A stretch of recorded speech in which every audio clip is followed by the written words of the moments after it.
You know that feeling, right? You flip the switch on your electric fireplace, you're all set for that cozy glow, and you get absolutely nothing. It is so frustrating. But hey, don't pick up the phone to call a repairman just yet. Today, we are going to walk through exactly how you can diagnose and fix the most common problems all by yourself. Yeah, that warm, flickering heart of your living room has gone cold. But trust me, bringing it back to life is probably way easier than you think. With just a little bit of logic and a few simple steps, we can get this thing fired up again and get that cozy vibe back. All right, so here's our game plan. We're going to start with the absolute easiest fix first. Then we'll dive into the specific symptoms, what to do if you have no power, issues with the flames, or no heat. And then we'll wrap it all up with a kind of diagnostic toolkit that, honestly, you can use for just about any repair.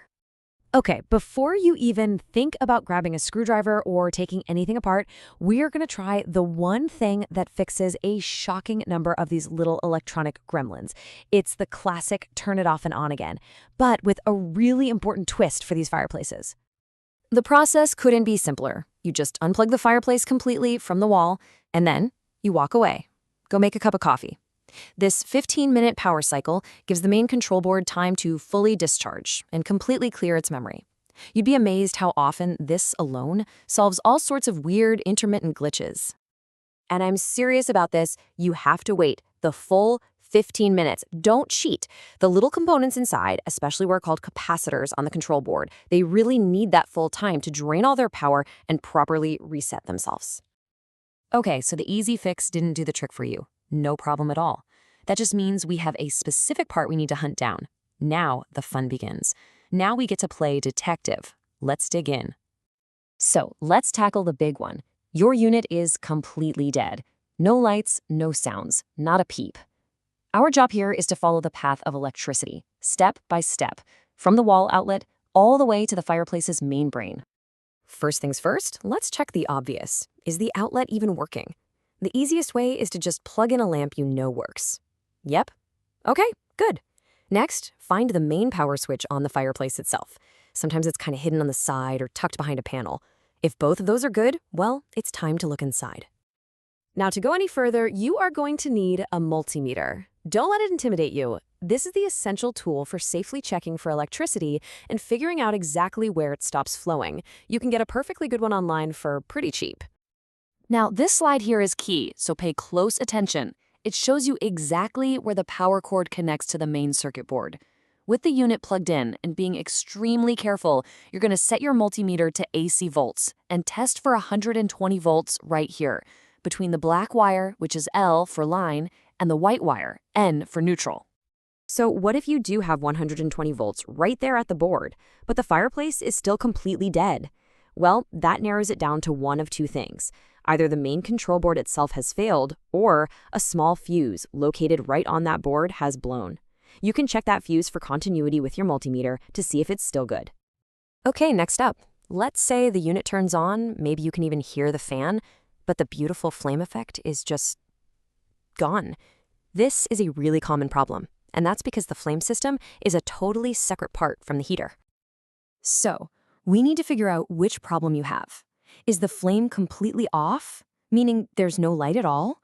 Or is the light on, but the flame is just frozen, it's not moving or flickering? The fix is different for each one. If there's no light whatsoever, it's a lighting issue.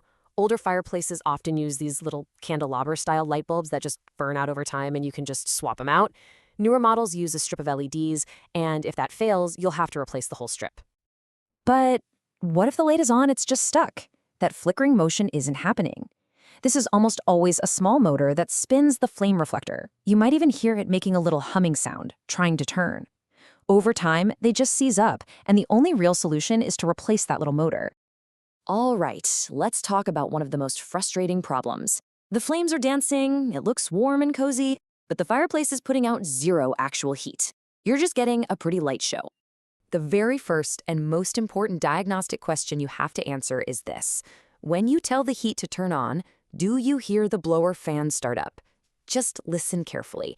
Your answer is going to send us down one of two very different paths. And this shows you those two paths perfectly. If the fan is running but the air coming out is cold, our problem is with the thing that actually creates the heat. But if you hear nothing at all, the problem is somewhere in the blower system itself. So if you feel that fan blowing cold air, it means the heating element isn't getting hot. With the power completely off and the unit unplugged, you can use your multimeter to test for continuity across the element's 2 terminals. If the meter doesn't beep or shows an open circuit, that element is broken inside and it needs to be replaced. Now, if you don't hear a fan at all, listen, always check the simple stuff first. A grill that's clogged up with dust can stop it from spinning. There's also a safety switch called a thermal limit switch, and sometimes they have a little manual reset button you can just push. If you check those things and it's still silent, then it's very likely the blower motor itself has died.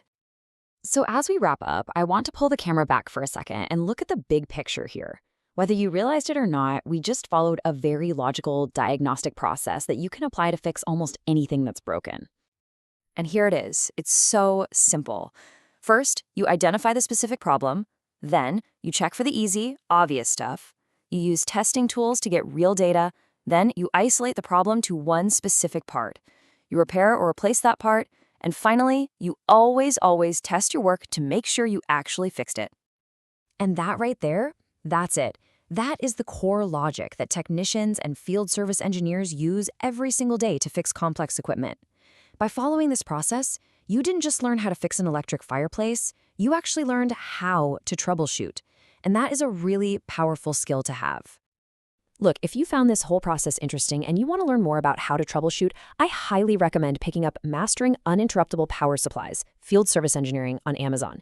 It really is the ultimate guide to help you master troubleshooting pretty much any electrical device out there. Thanks for watching.